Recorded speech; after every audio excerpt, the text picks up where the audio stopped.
श्री स्वामी समर्थ. तुम्ही भारतातील विविध क्षेत्रांमधील तीर्थक्षेत्र पाहिले असतील, पण आपल्याच महाराष्ट्रामधील अशी अनेक तीर्थक्षेत्र आहेत. त्यापैकी एक तीर्थक्षेत्र म्हणजेच मातृतीर्थ सिंदखेड राजा.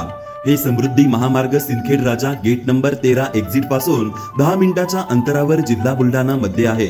या पवित्र ठिकाणी परमपूज्य गुरुमाऊलींच्या पावन सानिध्यात राष्ट्रीय महासत्संग सोहळा तसेच महिला सक्षमीकरण मेळावा होणार असून सोबतच या ठिकाणापासून अर्ध्या तासाच्या अंतरावर ऐतिहासिक लोणार हे जागतिक सरोवर आहे व त्या ठिकाणी धार्मिक तीर्थक्षेत्र सुद्धा आहेत, जसे लखुजी राजे जाधव राजवाडा तथा जिजाऊ मासाहेब यांचे जन्मस्थळ, तसेच श्री व्यंकटेश्वर मंदिर, श्री रामेश्वर महादेव मंदिर, रंगमहल, श्री नीलकंठेश्वर महादेव मंदिर, मोठा गणपती, अजून बरंच काही. चला तर मग आम्ही तर चाललो, तुम्ही कधी येत आहात? मंगळवार दिनांक 20 मे 2025 रोजी. स्थळ मातृतीर्थ सिंदखेड राजा, जिल्हा बुलढाणा.